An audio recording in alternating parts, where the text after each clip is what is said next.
Hello, welcome. Good morning. Let's discuss the analysis of today's newspaper. Sorry, 30 October 2020 current affairs.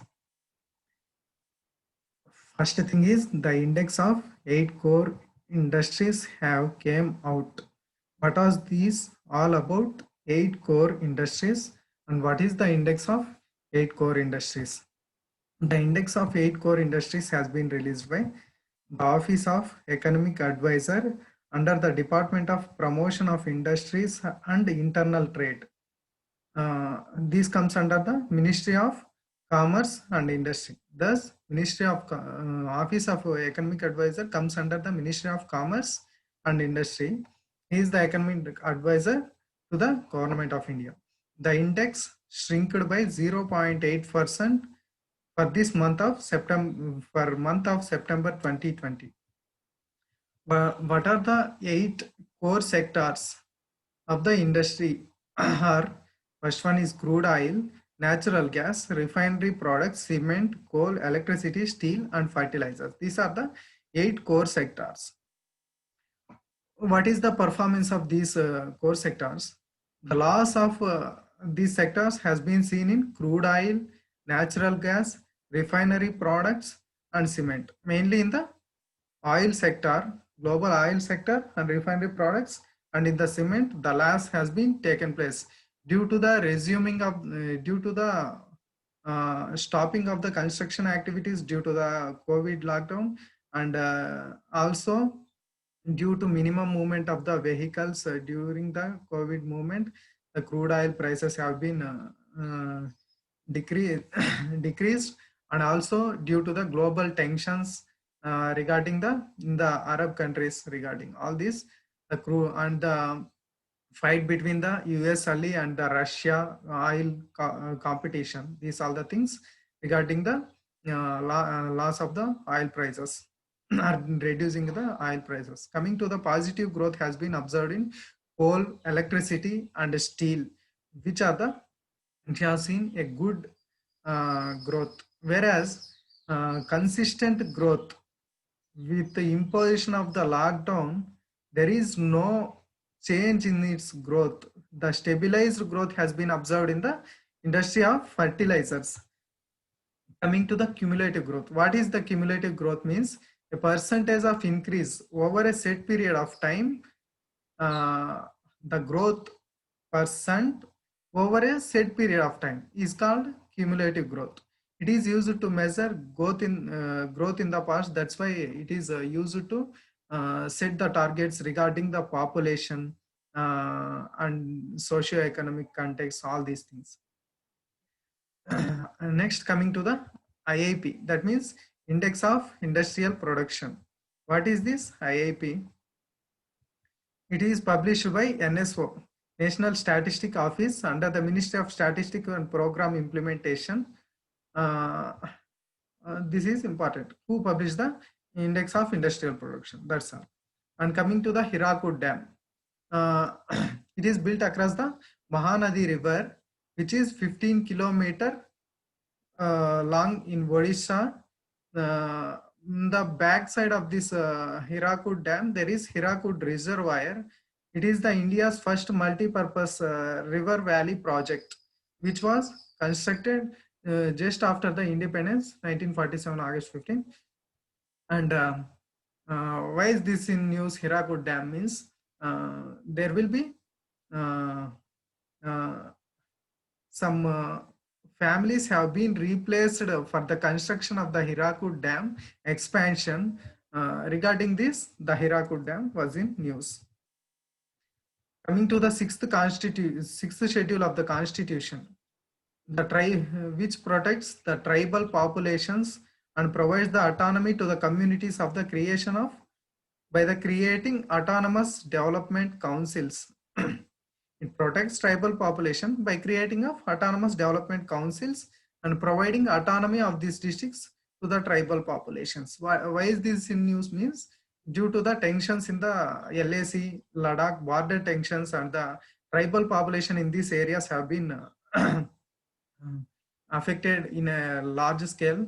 That's why An MP from the Ladakh has been asked to create the sixth schedule for the Ladakh also, and to create autonomic development councils in the Ladakh also. And coming to the G20, why is this in news? Because recently Saudi Arabia has been involved in the organizing of this G20, and in such a way, the Reserve Bank of the Saudi Arabia has been published a note of 20 rupees with the map of world map on the back side of the note, having world map, which shows that the whole of the total Jammu Kashmir has been placed out of India and out of Pakistan, and said it as a disputed. Regarding this, Government of India had sent a strong warning regarding this, both removing the union territory of Jammu Kashmir and Ladakh. Uh, it also shows signs of removing of Azad Kashmir, that is Baluchistan also in the map, which is also opposition of the Pakistan. And coming to the G20, it is an international forum of governments and the central bank governors, head of the governors and central bank governors from 19 countries and one organization, that is the European Union. And coming to the foundation has been laid in 1999 with the aim here to promote the policy regarding the international financial stability. In 2008, it has extended up to the levels of the head of the governments. From 1999 to 2008, it only acts as the international organization forum regarding the central banks and the financial management. In 2008, it organized as an international governmental forum also. The G20 responsible for 90% of the world's growth world product, and 80% of world trade has been done in G20 nations, and 2/3 of world population having here, and half of the world area covered under the G20 countries. What are the G20 countries? Let's assume this is a world map. This is the North America, this is the South America, this is the Europe, and this is the uh, Africa, somewhat Asia, Middle Asia, South Asia, and Indonesian islands, and here is the Australia. Let's assume this. What are the countries? It will be more by the mapping of this, it will be so easy to remember. The member countries are in the North America, Canada, USA, Mexico. These are the three countries. Coming to the South America, Brazil and Argentina. Totally 5 countries in the American continents. And coming to the African continent, Guinea, Senegal and South Africa. 3 countries from Africa. 5 plus 3. 5 from Americas, 3 from Africa. And coming to the European, coming to the,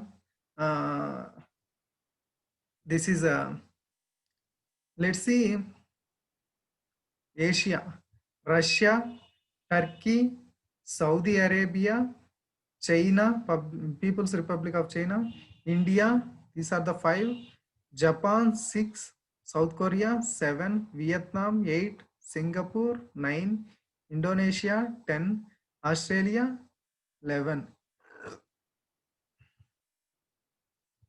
5 plus 3 8, 8 plus 11,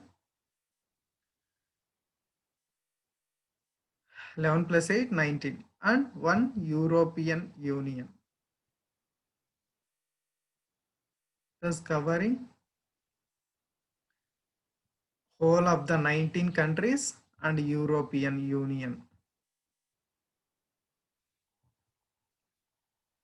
These are all the members of the, what are the members of European comes here is Norway, Netherlands, UK, France, Spain, Germany and Italy are the prominent members. And coming to the next important article regarding the stubble burning and soil fertility. It will be helpful in writing of the mains answer.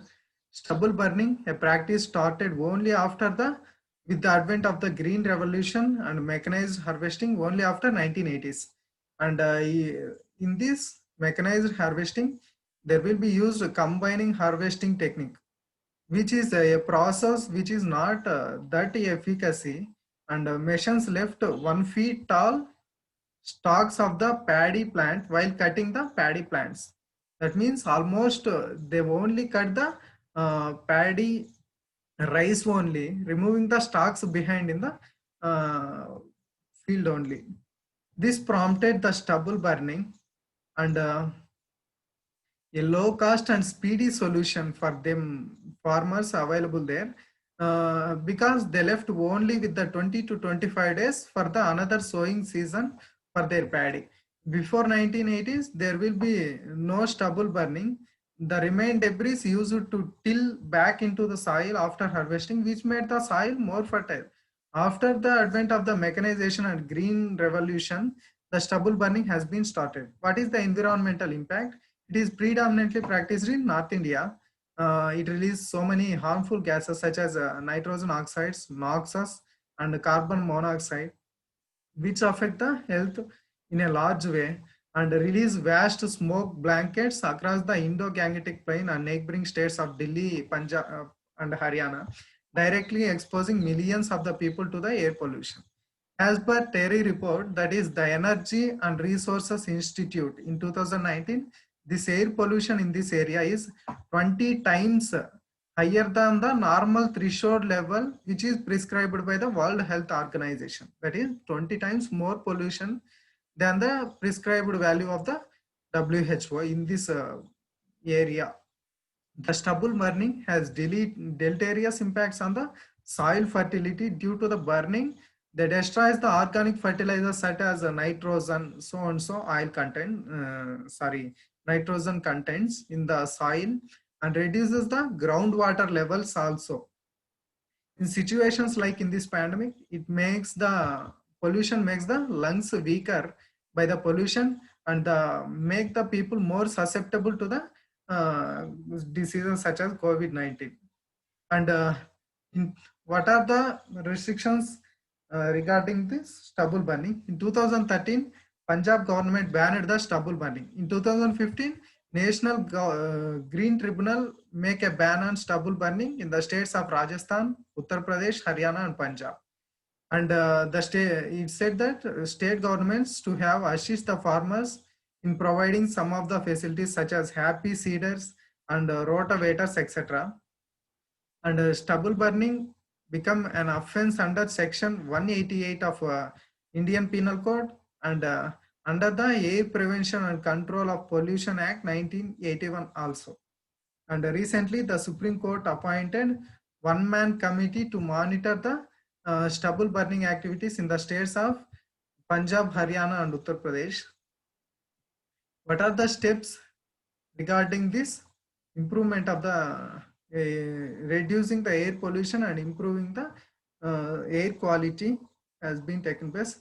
They developed an app to detect and notify the authorities where the stubble burning has been taken place in the particular field. That's why the authorities came into force and stopped the stubble burning.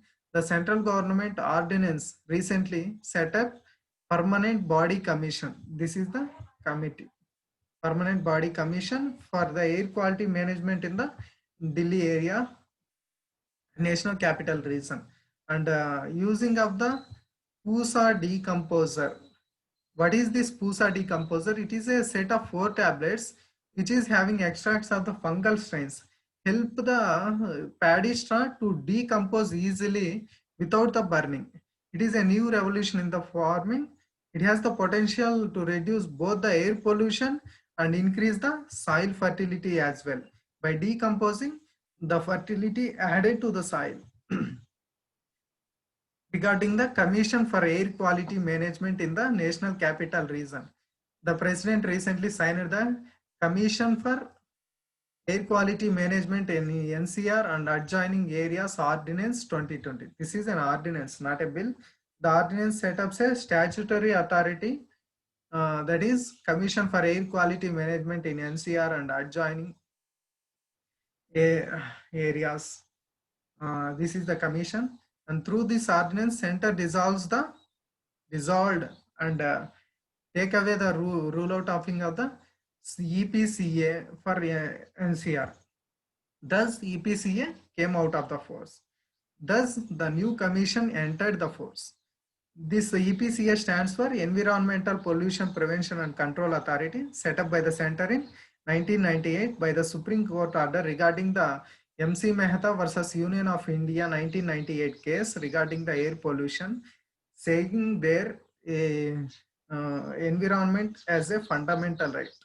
Contributions include the EPCA contributions are notification of the GRAP, that is Graded Response Action Plan, and construction of the RRTS, that means Regional Rapid Transport System has been constructed, and easy adoption of the BS6 standard vehicles before the time. And coming to the next thing,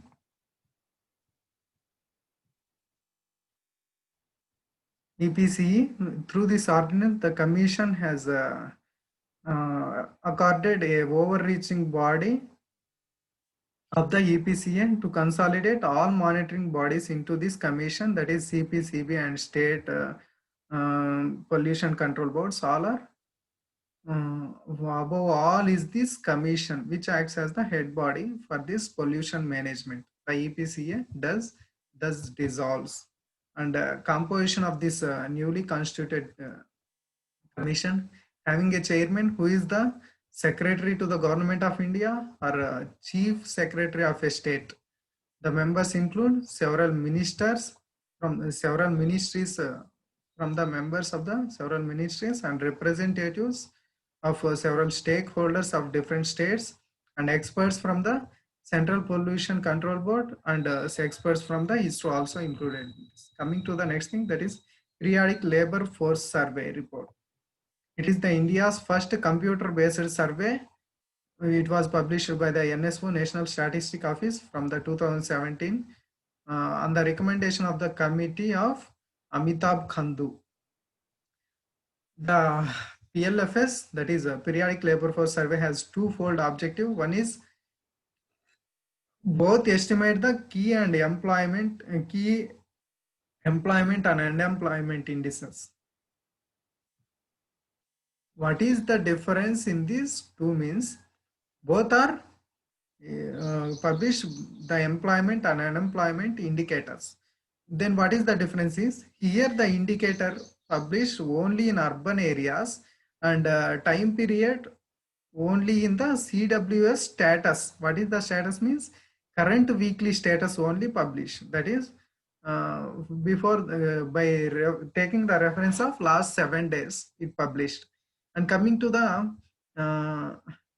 here the second objective in both rural as well as urban areas, and coming to the status both the usual status and as well as the current weekly status has been published here. The usual status taking the reference of last 365 days as reference. Before 2017 it was Quinparallel Household Socio-Economic Survey program has been in force in place of this PLFS. Quinquennial Household Socio-Economic Service Program. That means quinquennial means 5 years. For every 5 years, the report has been published. What are the indices published by this PLFS here? UR stands for unemployment ratio, and LFPR stands for labor force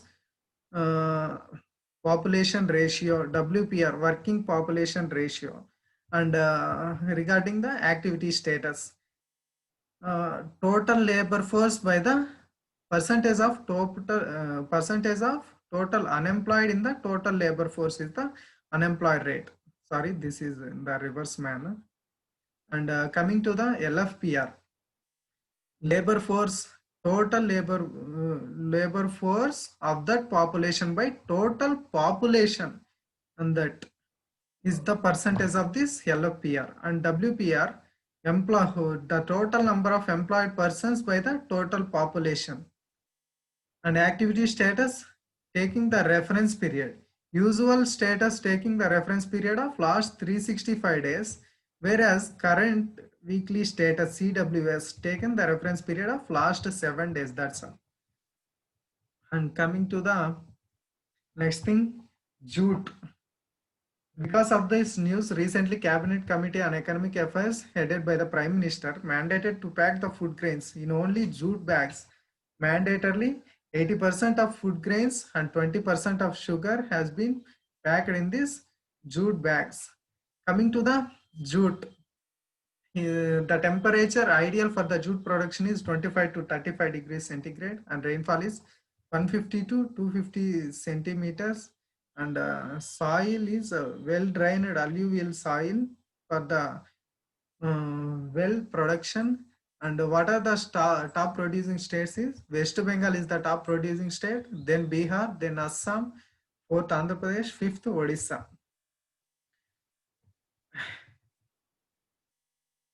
This is a small map. West Bengal, second is Bihar, third is Assam, and fourth is Andhra Pradesh, fifth is Odisha. What are the top countries producing the jute? Or India is the top country responsible for the world total jute of the 50% to 40% produce, and then Bangladesh and China, and later Thailand. And coming to the other things, it is also known as the golden fiber, making in the gunny bags, mats, ropes, yams, and carpets has been extensively used. And its high cost, due to its high cost, is losing its relevance, which is replaced by the synthetic fiber and packing materials, which are especially cheap than compared to this jute. And example is nylon. Coming to the Typhoon Malawi, which is occurred in the Vietnam, taking many lives. Coming to the tropical cyclone, there are different names for this tropical cyclone. Typhoon in the Northwest Pacific, or hurricane in the North Atlantic Ocean, Willy Willis in the Northwest Australia, and tropical cyclone in the Indian Ocean. Coming to the location of the Vietnam, this is the Vietnam, which is surrounded by the Cambodia, Laos, and China. What are the surrounded countries means? Here is the China, here is the Laos, and here is the Thailand. Sorry, here is the Cambodia. Thailand is not a bordering country of Vietnam. And here is the Gulf of Tonkin. And this is the South China Sea. This is all about the geographical point of the Vietnam. And typhoon naming done by the RMSC in Tokyo for the typhoons of the Pacific Ocean. And coming to the tropical cyclone, the tropical cyclone is which rotate counterclockwise in the northern hemisphere or anti-clockwise in the northern hemisphere. This property you have to remember. This all for that day.